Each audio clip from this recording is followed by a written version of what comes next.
భర్త మంచివాడన్నా కావాలంటే నీకు చెప్పకుండా పెళ్లి చేసుకున్నందుకు నన్ను శిక్షించు, అతన్ని మాత్రం క్షమించు అని వేడుకున్నాను. రక్తం పంచుకు పుట్టిన చెల్లెలి జీవితాన్ని స్వయంగా నీ చేతులతో నువ్వే నాశనం చేశావు.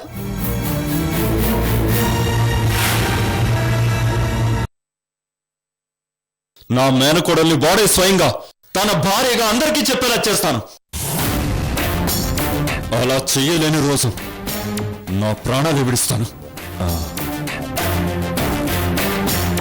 చనిపోయిన మన అమ్మా నాన్నల సాక్షిగా, నేను ప్రాణంగా ప్రేమించే నా కన్నబిడ్డ సాక్షిగా, ఇది సత్యం.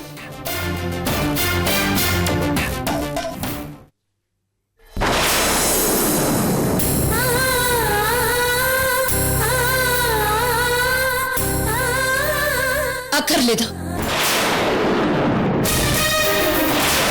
జరగకూడని నష్టం జరిగాక ఇప్పుడు ఎవరి దయాదాక్షిణ్యాలు మాకు అక్కర్లేదు. నా కూతురి జీవితం నేనే చక్కదిద్దుతా. కుదరని రోజు దాన్ని చంపి నేను చేస్తా. అంతే తప్ప నీ సాయం కోసం జీవితంలో మళ్ళీ కొంగు చాపను. జరిగిన దానికి నన్ను క్షమించమ్మా. నీ ప్రేమని కాదన్న పాత నాయకర్ చచ్చిపోయాడు. నీ ఎదురుగా ఉన్నది ఈ అన్నయ్య మాత్రమేనమ్మా. ఇక నుంచి మీ మీద ఈగో కూడా వాళ్ళనివ్వడే నాయకర్. నన్ను నమ్ము.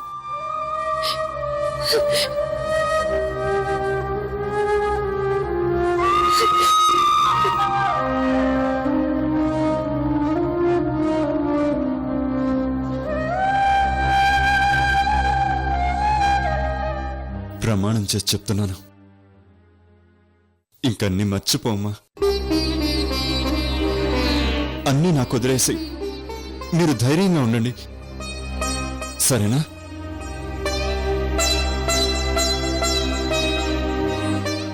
అమ్మా, నా మేనకోడలను ఒక్కసారి నా కళ్ళకు చూపించలేవా? లేదు, బయటికెళ్ళింది. అవునా? సర్లేమ్మా, కనీసం తన పేరైనా చెప్పమ్మా. అపూర్వ. అపూర్వ.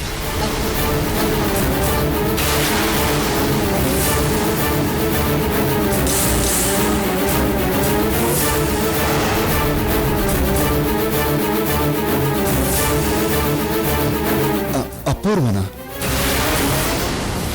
తను మోసం చేసిన వాడి పేరు? సూర్య. సూర్యనారాయణ. సూర్యనారాయణ.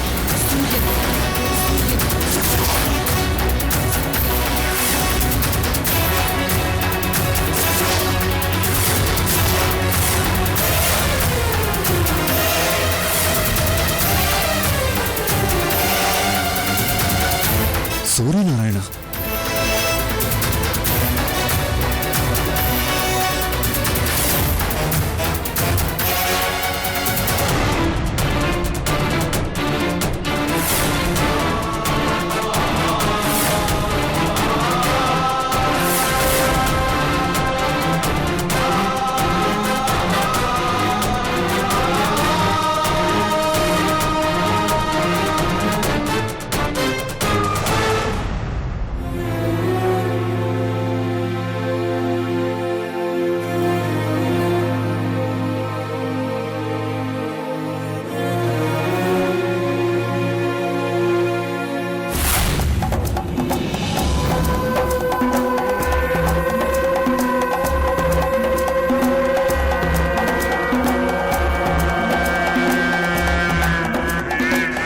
అలేఖ్య మీద నేను ప్రయోగించబోతున్న 7వ అస్త్రం అపూర్వ.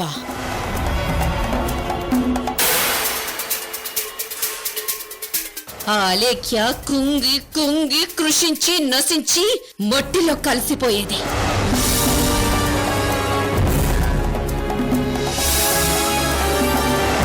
అలేఖ్య పతనం చూడాలన్న పగ, ప్రతీకారం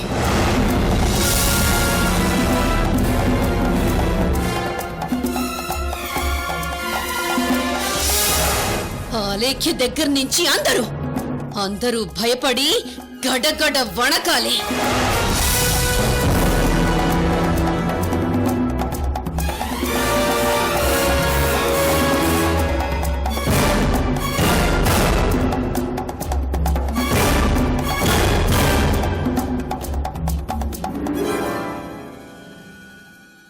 ఏంటత్తయ్య ఇది?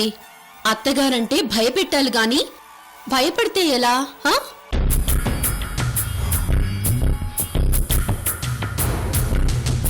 టాబ్లెట్ ఇవ్వమంటారా? నువ్వు ప్రాణం కన్నా ఎక్కువగా ప్రేమించే నీ అలేఖ్యతోనే ఇప్పించాను. అలా కంగారు పడతారే? అన్ని టాబ్లెట్స్ ఒకేలా ఉంటాయా ఏంటి? సరే, అనవసరంగా మీతో నాకు పేచి ఎందుకు గాని మ్యాటర్ ఏంటంటే, నేను చేయబోయే ప్రతి పనిని ముందుగా మీకు చెప్తానని మాటిచ్చాను కదా, అందుకే వచ్చాను. అపూర్వ ఈ పేరు విన్నారుగా?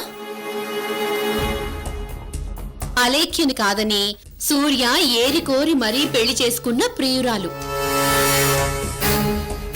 అపూర్వతో సూర్య పెళ్లి వీడియోని అలేఖ్య అందరికీ చూపించింది కదా.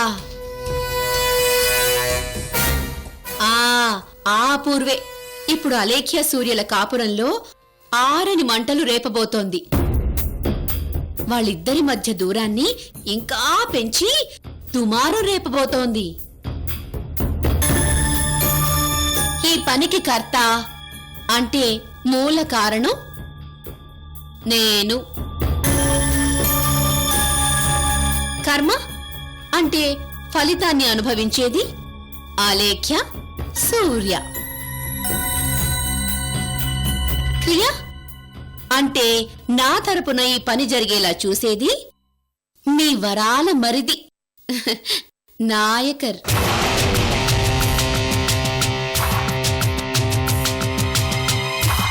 కాన్సెప్ట్ బాగుంది కదూ? ఇప్పుడు నీ మరిదొస్తాడు, అదే విషయం చెప్తాడు. So enjoy the show.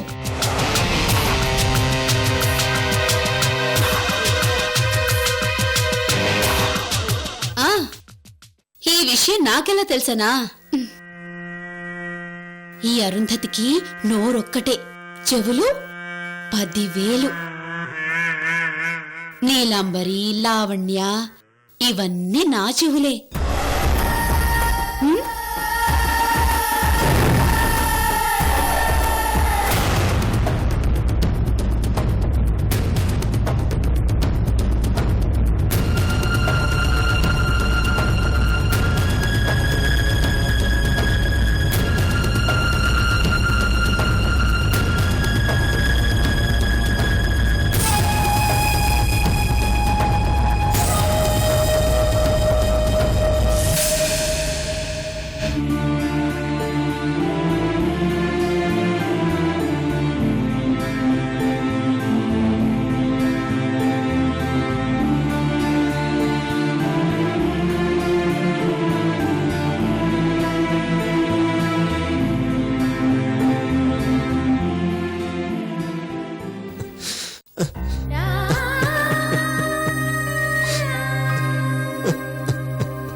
ఘోరం జరిగిపోయింది వదిన గారు, ద్రోహం జరిగిపోయింది. అలేఖ్యకి, నా బిడ్డలాంటి అలేఖ్యకి అన్యాయం చేస్తానని నేనే మాటించొచ్చా?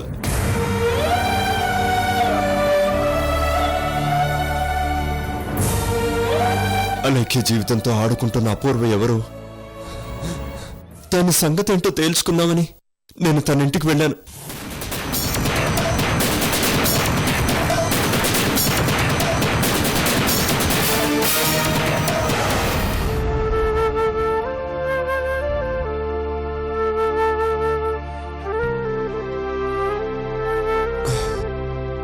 అవును వదిన గారు, సూర్య జీవితంలోకి భారీగా అడుగుపెట్టిన అలేఖ్య సవతి ఎవరో కాదు, తను పద్మిని కూతురు, మన మేనకోడలు.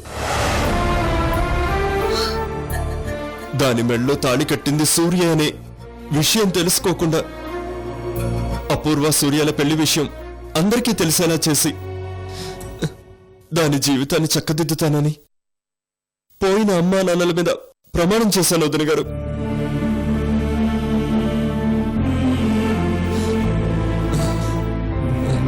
తప్పు చేశాను వదిన గారు,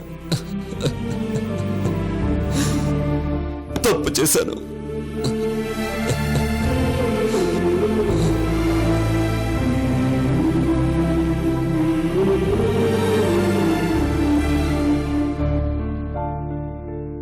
నా తొందరపాటు, తప్పు చేయననే గర్వం నన్ను చావు దెబ్బతీశాయి.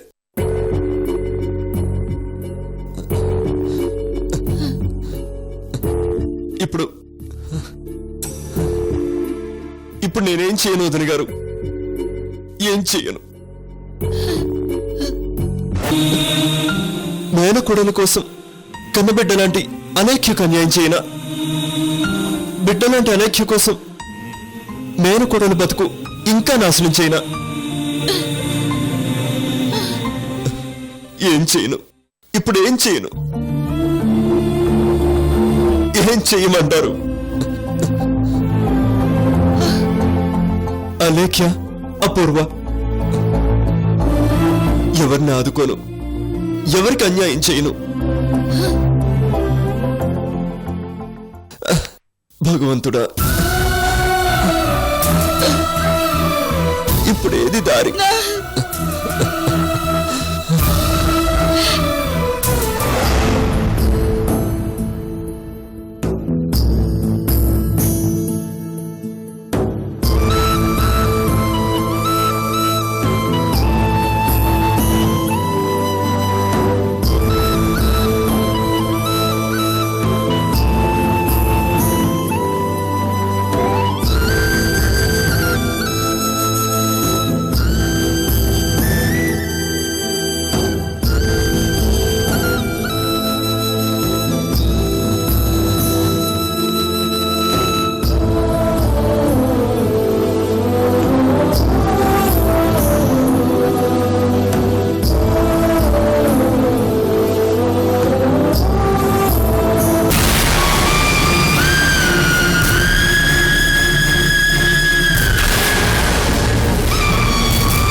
ఏంటమ్మా, ఏమైంది?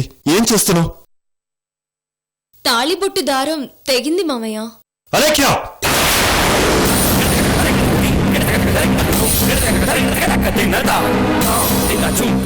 దాన్ని తెగడం అనకూడదు, పెరగడం అనాలి. తాళిబొట్టు దారం పెరిగింది అను.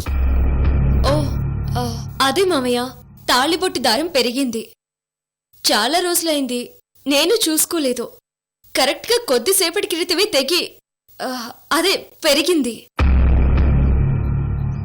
అందుకే మళ్ళీ అన్ని ఎక్కించుకుంటున్నాను.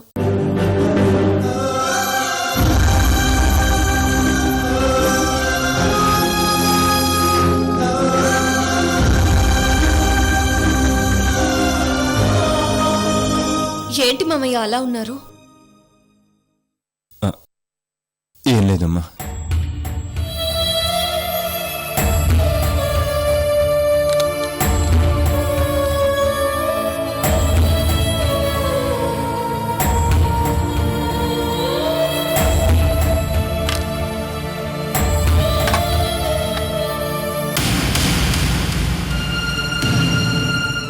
ఏం లేదంటారేంటి?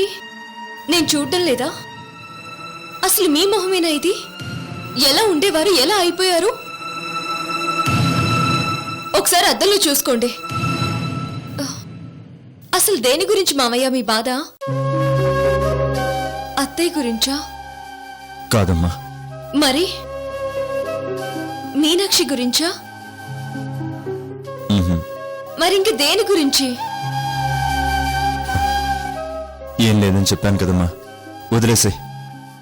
మామయ్య, మీరు గనక చెప్పకపోతే నా మీద ఒట్టే.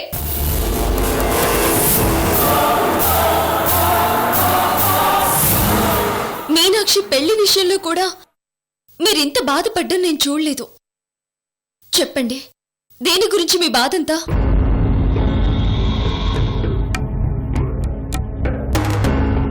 నీ గురించేనమ్మా. నా గురించా? నాకేమైంది మామయ్య? బానే ఉన్నానుగా. ఏం లేదమ్మా. భార్యాభర్తలన్న తర్వాత చిన్న చిన్న గొడవలు మామూలే. నీకు సూర్యకు మధ్య ఐశ్వర్య విషయంలోనూ మరొకరి విషయంలోనూ చిన్న చిన్న మనస్పర్ధలున్నాయి. వాటిని పెద్దవి చేసుకోకుండా ఇలాంటివి మళ్ళీ మళ్ళీ జరగకుండా చూసుకోమ్మా. అలాగని నిన్ను తప్పు పట్టట్లేదు, పట్టించుకోవడం లేదని అనట్లేదు. కానీ పరిస్థితి చేయి దాటేదాకా మాత్రం తెచ్చుకోవద్దమ్మా. నేను ఇలా అంటున్నందుకు నువ్వు బాధపడతావని తెలుసు. నిజానికి ఈ విషయం కదపకూడదని అనుకున్నాను. కానీ తప్పడం లేదు.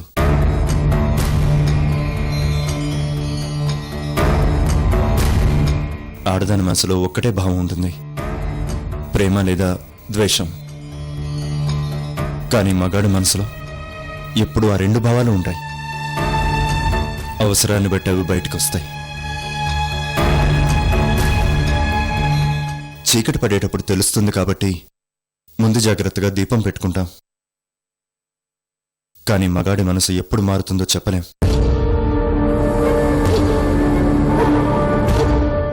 మారాక బాధపడటం తప్ప ఇంకేం చేయలేమమ్మా.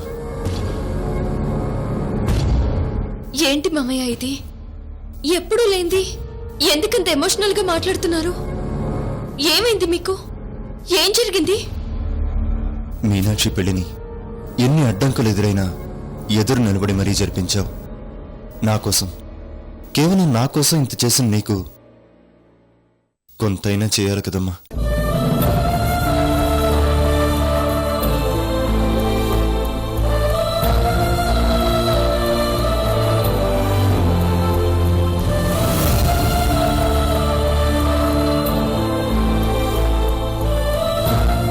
కానీ ఒక్కటేనమ్మా నా బాధ, భయం.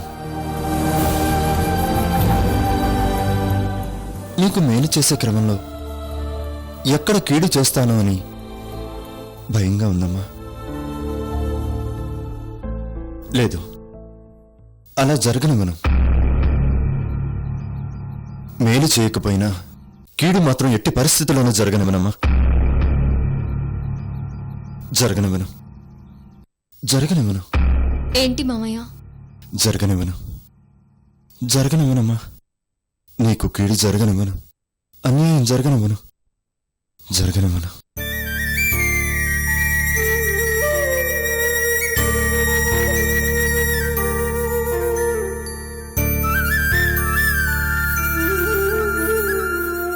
మామయ్య ఇంతలా ఫీల్ అవుతున్నారంటే ఖచ్చితంగా అది అపూర్వ విషయమో ఐశ్వర్య విషయమో అయి ఉంటుంది. డైరెక్ట్ గా చెప్పలేక ఇలా బాధపడుతున్నారా? అంటే సూర్య గురించిన విషయాలు అందరికీ తెలిసిపోయాయా? నా మీద జాలి చూపిస్తున్నారా? ఈ అలేఖ్య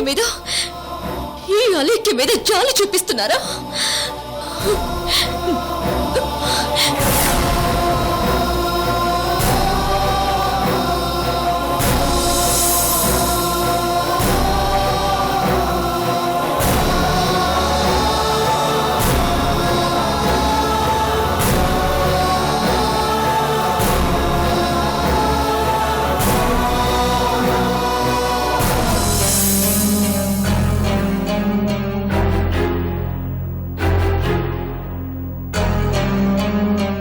సూర్య, మన సంసార జీవితం గురించి 10 మంది డిస్కస్ చేసుకునేలా చేశావు. నా వ్యక్తిత్వాన్ని, ఆత్మాభిమానాన్ని దెబ్బతీసావు. ప్రతి వాళ్ళని నాకు సలహా ఇచ్చే స్థాయికి తీసుకొచ్చావు. నిన్న అత్తయ్య, ఈరోజు మామయ్య, రేపు అరుంధతక్క, అందరూ నన్ను చూసి జాలి పడేలా చేసావు. ఇప్పుడు నేనేం చేయాలి? నేనే నిర్ణయం తీసుకోవాలి?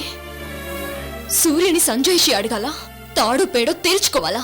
వదిలిపెట్టి వెళ్ళిపోమనాలా? పద్ధతి మార్చుకోవడానికి అవకాశం ఇవ్వాలా? ఎందుకివ్వాలి?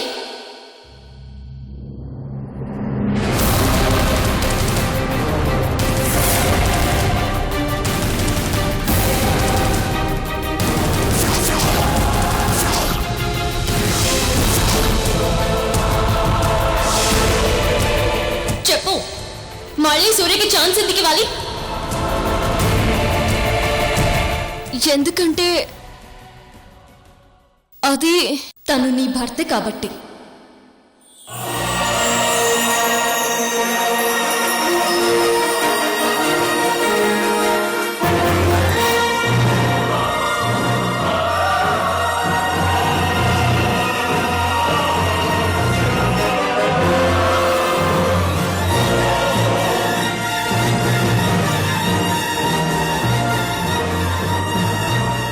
అవునా లేఖ్య, సూర్య నీ భర్త. అందుకనే అతనికి నువ్వు మళ్ళీ మళ్ళీ అవకాశం ఇవ్వాలి. ట్రాష్ అంటే వాడు 1,00,000 సార్లు తప్పు చేస్తాడు, 1,01 సారి ఫ్రెష్ గా క్షమించాలా?